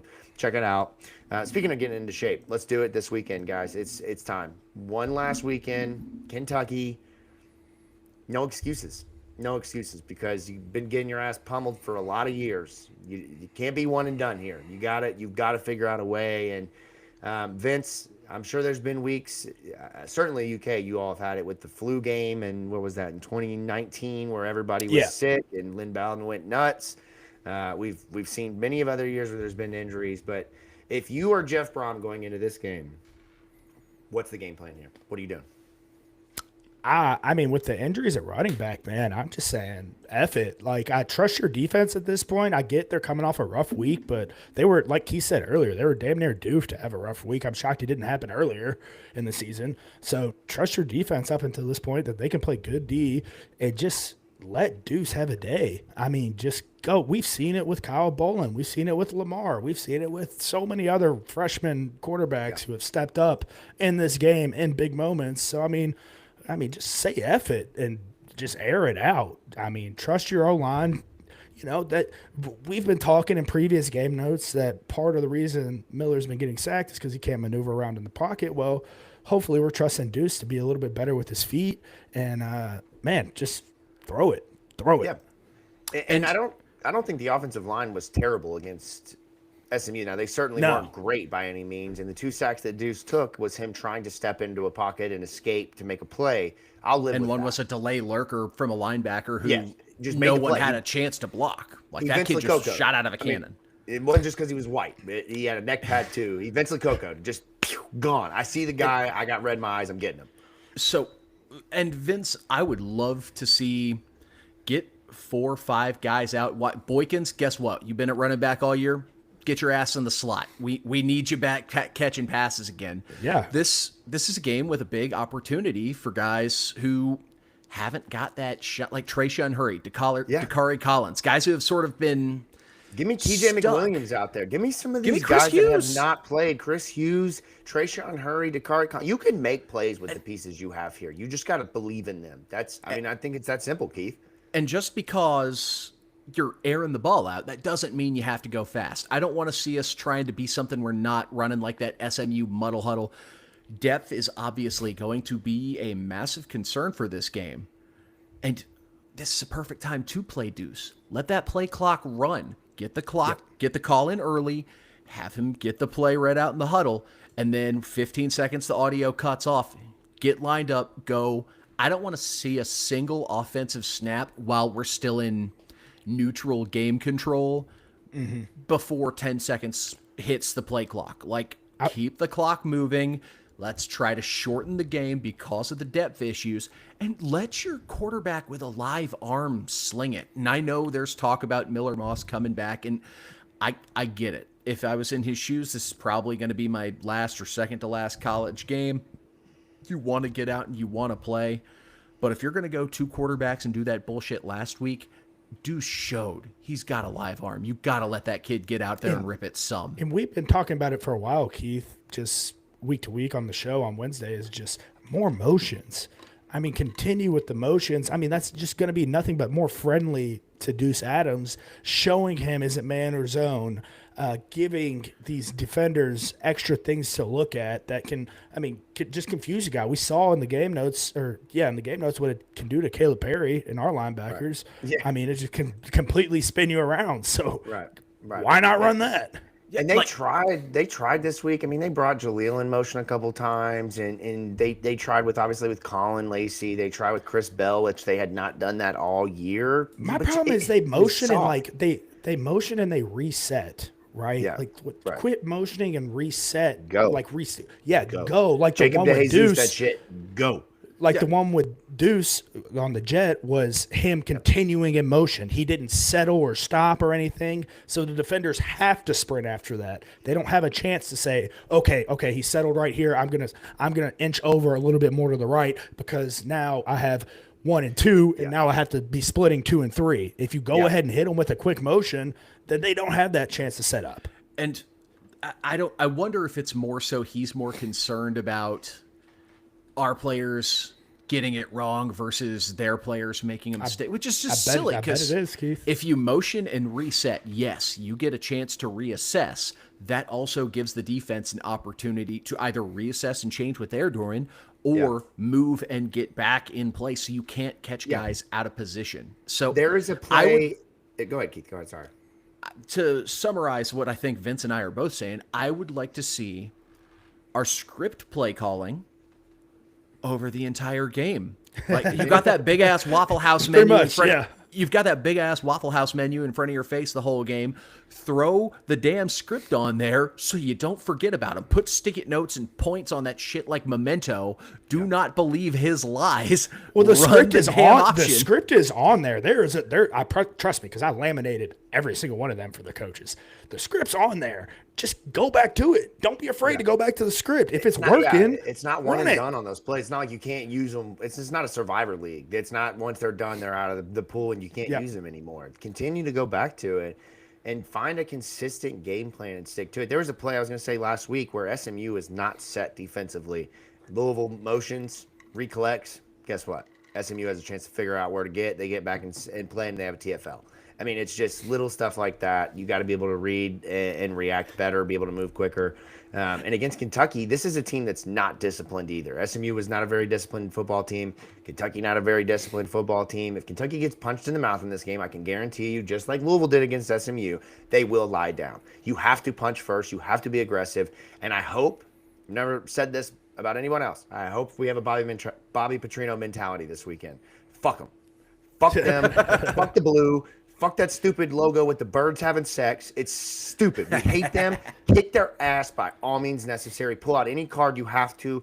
I don't want to hear any excuses about their 5 and 6. It doesn't matter. It absolutely does matter. If you go 8 and 4 and you beat UK, it's not a great year. I wouldn't even say it's a good year, but I'll take it because you beat they're UK. Done.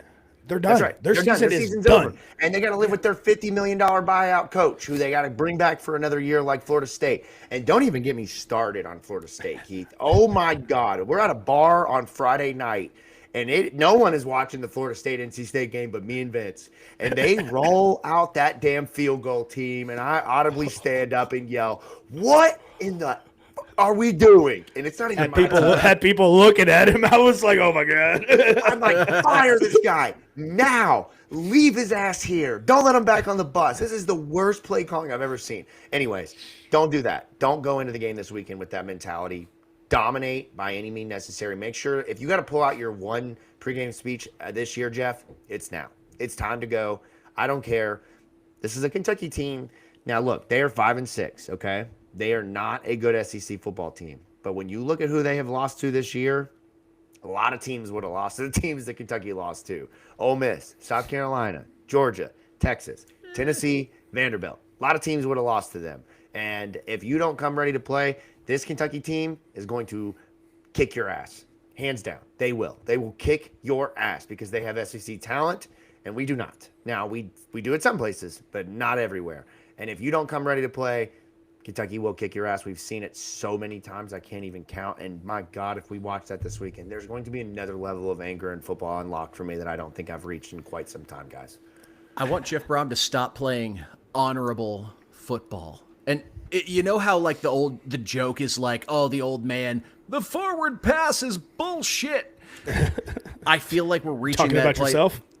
Well, I think we're reaching that place with Jeff Brom where it's like, motion as the ball snapped is bullshit. We don't need it. We line up like men. Right. We just 11 Play on dirty. 11. Play Right. dirty We don't and- need that pretty shit. But we're at an interesting point in the rivalry, and Mason brings up a good point in the party deck because we've been talking about Deuce Adams a lot. The parallels between like Deuce Adams and Cutter Boley are there. Like the only thing we don't have is, he's from here, right? Yeah. Like Yeah. that's the main difference. Like the kid grew can up on a sling the farm. pill. Kid can And run that's pretty why well, they're going to too. retain him. And Jacob, myself, probably you too, Keith, are sitting there like, are we going to be able to retain him in the offseason?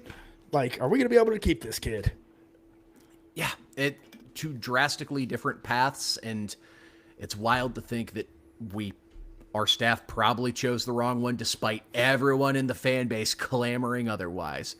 But to shift to scheme talk, Kentucky actually, because they have a quarterback who's actually been able to sling the ball pretty well, they're running a lot more balanced of an attack than they have in previous years, where it's just been blue and white Iowa football, just 3 yards in a cloud of dust every single day. Like, they like to let Cutter sling the ball. Now, part of that is due to them being behind in some games, and rather than just lay down and let the clock run out and die, they actually just send the kid out there and have him rip it.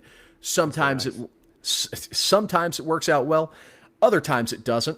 Like the South Carolina game, I legitimately felt bad for the kid because he was just getting his shit rocked every other down. But he's learned and he's grown and he's calloused as a player, and the kid looks sharp. Now, That's what happens when you play a young kid early, Keith. Improvement, man. Shocker. He gets better. yeah, it would not shock me to see Kentucky try to jump out and have him throw the ball early, despite the fact that like EPA, like if you look at the advanced metrics, they are a more successful team when they run the ball. But if they can get out and get him in a rhythm early, I wouldn't be shocked to see Kentucky come out throwing.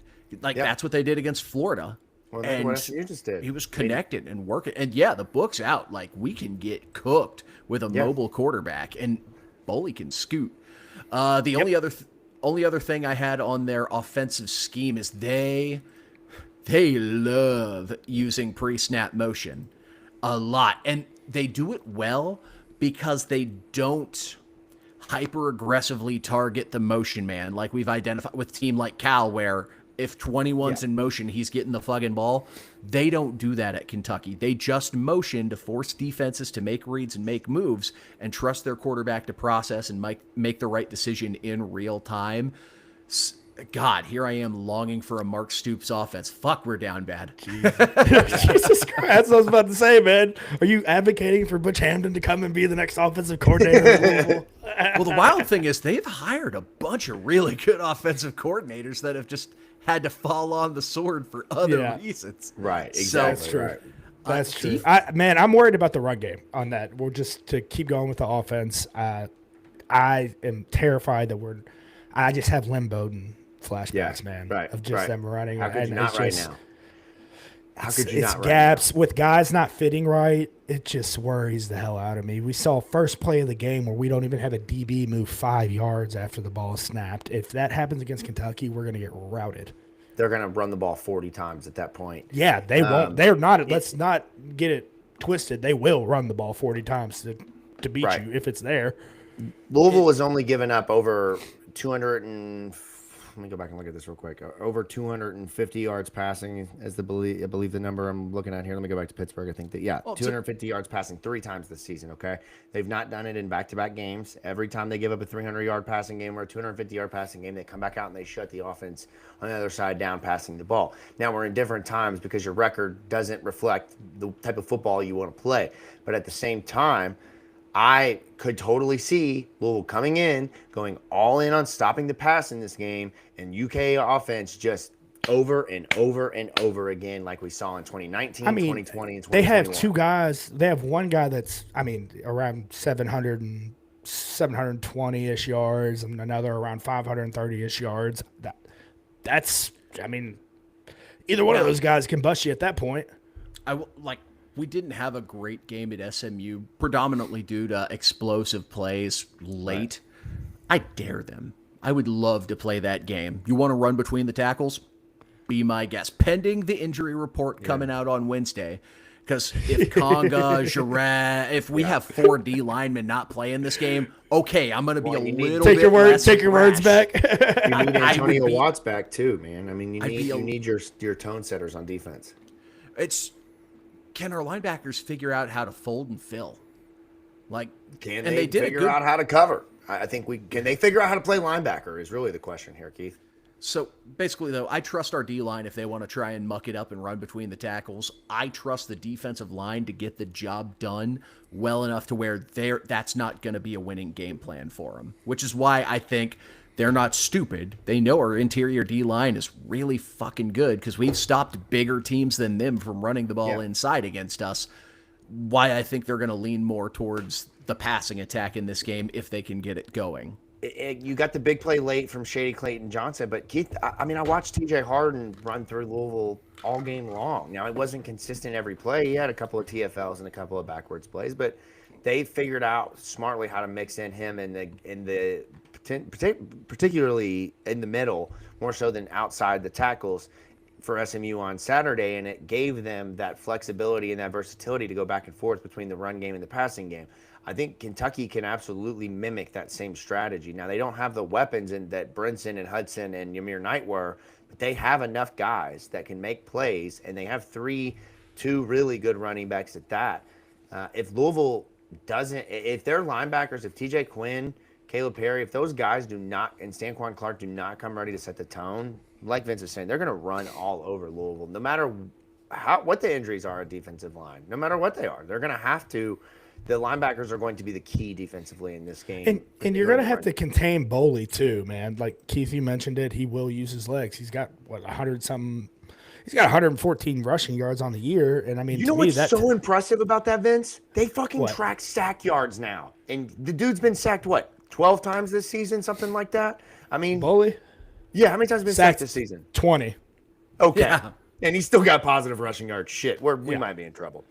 It's like the kid can use his legs 100%. And did he have? What did he get hurt last week with? Did he have a concussion or something?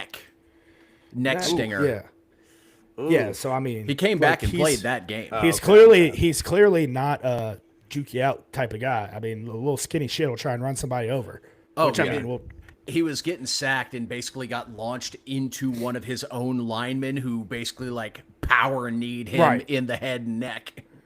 Right, but if it came to it, that kid will 100% lay out and try and score a touchdown, opposed to Well, this game also means the world to that kid. He grew up indoctrinated in this shit, as opposed to our team, which is 95% mercenaries who we've brought in for 1 or 2 years. New Mexico and freaking Central Alabama A&M. Yeah, I mean. But, I still feel like the coaching staff will emphasize what this game means. You have enough veteran leadership in that room and across that team that will hopefully have these guys ready to play. But here's the problem I have. I think Jeff is going to 100% try to play Miller Moss again if he's healthy, because it's his last game of his college career. It's the right thing to do in his mind. I totally anticipate that we will see 2 quarterbacks. The right thing to do is win football games. Play the best 11. That's correct, Vince. That's exactly what Jeff says, too. But I don't think that's how Jeff operates, considering Brady Allen got the snaps he got.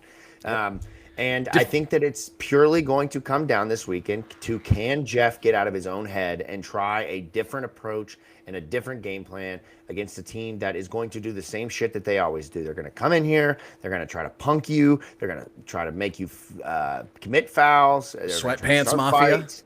They're going to do what they do. Can you fight through it mentally, and can you be willing to do the little things to win the football game? Can you send Antonio Watts? Can you send TJ Quinn? Can you send Renee Conga? Can you send these guys out on top in their final regular season football game against your rival? That's a big, tall task. But if you don't, Jeff's going to have – we're not going to hear a whole lot from Jeff this offseason. Got to be ready for a dogfight. This is going to be – I mean, it's going to be ugly. It's going to – you're going to have to overcome – you never be the second guy like we were talking about, Jacob, in Dallas. Just you never want to be the second guy in any of these situations. You know there's going to be pushing and shoving. You can't get the stupid penalty yards. You have to play very fundamentally sound football, but an also very physical style of football because it's your rival and you want to impose your will on them. Yeah. Keep defensively, can you get some sacks? Can you get the defensive line going? Will we have a Sack King Award winner or will we have a tie? That's what the real storylines of the weekend are. You didn't get anything from AJ Green from Cleve Lubin and Wes Bailey, so you're tied at 5 apiece. Can somebody make a difference there? You mentioned he's been sacked 20 times. That means you got an offensive line that is susceptible to a pass rush.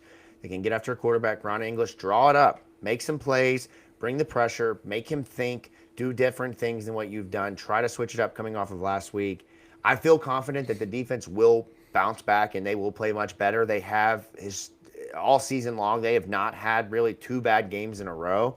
The California game was responded by the Clemson game, which defensively, now they lost that game 2019, but the stats bared out that Louisville did a pretty damn good job of slowing down the pass and slowing down the run there. Can you come back after SMU? Can you slow down Kentucky? Again, this is a team, they want a bowl game, but if you're going to make them work for it, they don't want it that bad. I promise you. They don't want it that bad. They want it if you'll let them have it. It's an inconvenience at that point. It's an inconvenience. But if you're making me fight for it, I'm good. I don't want that bad. I'd rather go home and hit that portal already. So bring the energy. And speaking of bringing the energy, to transition here, Keith, into predictions, you have brought the energy all year long. Heading into the final week of the season, you have locked things up, my friend. Even though you still owe us a punishment, it's like a double or nothing. You doubled down. That's a great redemption arc right there for you, Keith. Yeah. I mean, worst to first. That's right. Worst to first. And unfortunately, it was by fading us a lot. Yeah. Well, sometimes that strategy in these situations goes a long way. Vince could learn a little something from you on that one because Vince has been pro Louisville 90% of the season. He sits in last place at 4-7. I picked up the win last week, going with SMU to cover. So we're headed into the final week of the season. Vince and I are fighting to stay out of last place. We're fighting to. I just want a company dinner on your guys' dime. I mean, right? Isn't that the whole thing? I'm eating like 40 nuggets in one sitting. That just sounds like Monday. I've wanted to do the Waffle House challenge. So jokes on you guys. I hate this so much. I hate it. Kentucky's winning. Louisville's winning this weekend. But let's get into predictions. Keith, first place goes first. Most books right now have Louisville as the favorite, -3, -3.5. But it looks like if you slide the line a little bit, you can find we might have to reevaluate the pick and see at the end of the week. Because you don't know where that line will get set after the injury report comes in, Keith. It don't matter. We're picking that line tonight, friend. We're going to have to put our thinking caps on, Vince. Thinking caps, baby. Well, I don't have one. I have aluminum tinfoil hat.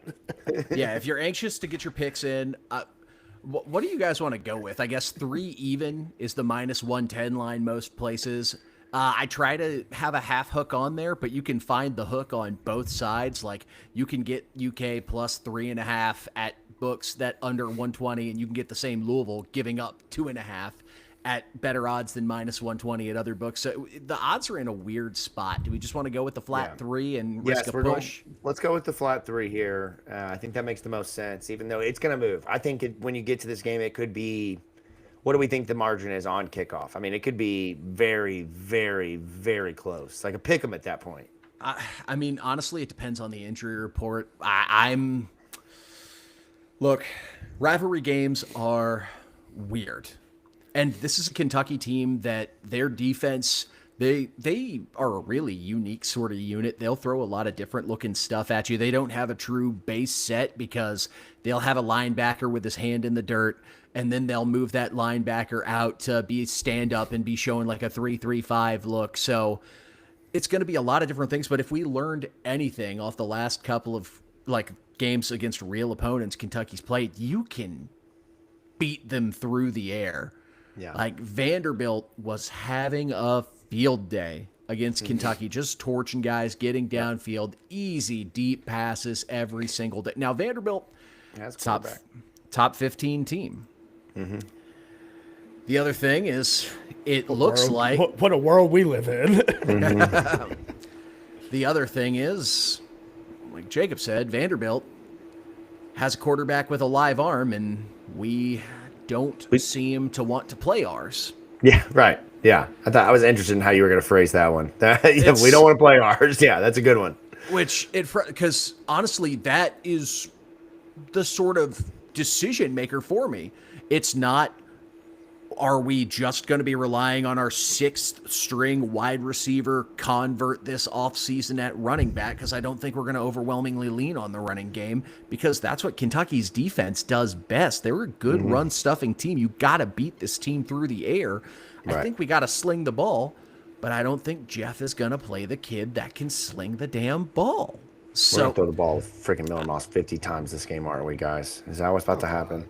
I'm gonna need 50 surf sides if that's gonna be the case. That is what I'm most afraid of.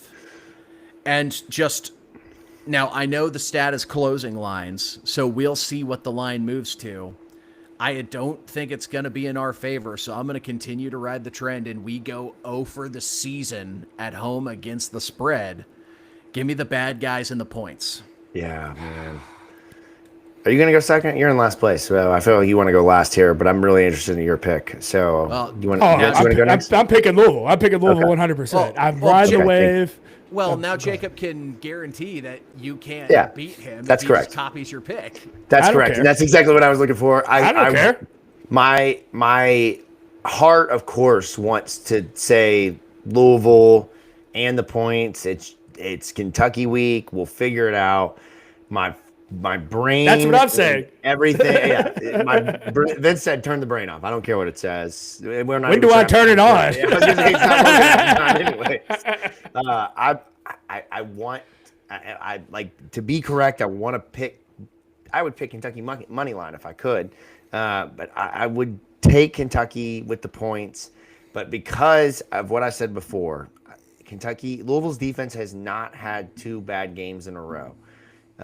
There's something that tells me that when you can go out there and just say fuck it, maybe just maybe you'll catch lightning in a bottle. I'm gonna Louisville in the points, and if I lose, so what? Vince picked Louisville in the points. I'm not doing the punishment anyway. So yep, I'm gonna go with it. That's what it is, and then we'll watch Vince do what he says he can do. I don't believe it. I'm calling bullshit on that one. Nope, I think you can do a lot of things in 30 minutes. I don't think that's the case. It depends on the nuggets. If we're getting Chick-fil-A, no. If we're getting McDonald's, 100%. I could sandwich those together by like 3s and 4s, dip it in barbecue sauce, wash it down with sweet tea. We're not talking French fries either, boys. No. I didn't say, but you're not going with the Chick-fil-A nuggets. Oh, you're going with the. Is it a price thing? What's going on here? The nuggets are so much more digestible. The Chick-fil-A nuggets. I would much rather have a McDonald's nugget over a Chick-fil-A nugget any day of the week. Jacob, I told you. After you think you'd learn things after eating an Italian dinner with me that food is all about nostalgia and memories and core things, and I'm not gonna be thinking like Chick-fil-A. I'd be thinking about a challenge and these are 2 big nuggets, like these are huge, look at this is a real white meat chicken. No, I need the core memories and core values. I'm gonna eat 100 nuggets and then I'm gonna open a Happy Meal after and laugh at you in your face. Also, just real quick while I'm getting picks in for entertainment purposes, you can get 47.5, you can get 48 points at -120 at certain books. It's going to be cold and it's going to be rainy. And this game was already going to be a rock fight between these two teams. Hammer the under. It's raining Saturday? 70% chance and a high of like 40 degrees. Oh, Can't wait to watch Hammer Mark Weinberg. Can't wait to watch the Mark Weinberg Twitter battle. So hammer the under. Hammer it. Hammer. If this game goes over 48 points, I will be shocked. I think this is going to be a rock fight. Last thing I'll say on this game is it has to matter to you, whether you're a transfer, whether you've been there for 5-6 years. I mean, this game has got to matter for you. You don't have anything. The teams I played on, we hang our hats 16, 17, or this 2016 team, we don't really hang our hats on much except for Lamar's Heisman. Yeah, right. But the 2017 season, felt so much better because we beat UK. Everybody loves to bring up the topic of, Lamar never beat UK. Lamar never beat UK, but they forget about the 2017 season. That gives us so much fulfillment. And then to lose those games in 18, 19, and then not play them in 20, I have to carry that with me. Every single one of those guys, at the end of the day, you're not walking away with the conference championship. You're not walking away with the national championship. You want to walk away with beating fucking Kentucky. That's what you want to walk away with if you're not walking away with those other two things. Get Bobby come back, press that train horn button, damn it. That would be a great way to send us into the UK game, man. Right. I'm kidding, man. I'll buy your Surfside. I'll buy your Surfside the whole game the day that happens. I'm kidding, man. You talk about the type of energy I need. The Bobby Petrino holding the coach up by his collar energy this weekend. I remember being in the training room on the table, and we had our hand sanitizers were blue, right? And this week, my freshman year, Bobby walked in. Why the fuck are those blue? Get those changed to red immediately. That day they were changed to red, man. You got to respect the love that the hate that guy has for. Bring Bobby back to press the train horn. That's what we need this weekend. No, let us press the train horn. Yeah. Who? Us? Us. So yes, I'm down for it. I would. If they let us press the train horn, I definitely would pick you up by your shorts and onto like a rugby lift. Use my head to just press the button. Yeah. That's what we should definitely do, Keith. We should rugby lift him into the air, and then he could come down on it with an elbow. I love it, man. Well, that will do it here for our show. It's been a long episode as we head into the Thanksgiving weekend. So thank you all for tuning in. We're like wine, man. We've gotten better with time here. We've got more people, more comments as the show has gone along. We appreciate it. I know it's been a rough topic of conversation tonight, but certainly is what we're here to do. Talk through this stuff, win or lose. We've been doing it for 5 years. We will continue to do so regardless of what happens, including next week. We'll be back. I think Sunday night is the plan, live from Burn Boot Camp for our final episode of the year there, recapping the UK game, and then preferably Monday because Emmy's. I hate we have to talk about this now, but if we're talking about dates and stuff, I mean, I can't do Sunday night, so we're gonna have to shift that to Monday. Monday it is on the fly here, and then we'll tease this more as we get into it. But we have a new sponsor here on the show, Main Event in Middletown, right off of Blankenbaker Parkway. We will be out there live for the bowl game, heading into the season. Time out. That is not Middletown. Yeah. No, that is not Middletown. That is not close. I don't think that's not J-Town either. I don't think that's J-Town either. Man. It's like right. It's like the in between. It's in between. That is not Middletown. No way. What are we gonna call it then? If it's middle between J-Town and Middletown, man, I think it's the land between towns. This is the battle here between us, the North and South, fighting for the victory of who owns Middletown, who owns Main Event, Middletown or J-Town. But no, regardless, it's a great spot to be. We will be out there for the bowl game this year. No matter where the bowl game is, we will let you know, obviously, as we get closer. But if you have family, kids, if you just like to go out and ride rides and play arcade games, Main Event is the place to be. We'll tell you more as we get closer to that. Support us by supporting our sponsors. And as we get into the weekend, make sure you're following along. We'll release the video from SMU here in the coming days. Again, the vibes were an all-time high. The game was not, but certainly had a great time with Surfside down there. And we will roll into Thanksgiving before the game. So go ahead, Keith. No, I was just pointing to that beautiful subscribe button behind me. The finger is misleading because sometimes you're like, I want to. One day he's gonna have an Oculus like TV or something like that, and he's gonna like fling it back like Tony Stark and press the button himself. I believe it, man. I believe it. I'll throw it back harder than Diego Pavia's mom. That's exactly right, man. Like Sonny Frew, you are backing that ass up. Be sure to subscribe to the YouTube channel at The State of Lou. Follow us on Twitter at The State of Lou, on Facebook, on TikTok, on all the social media platforms.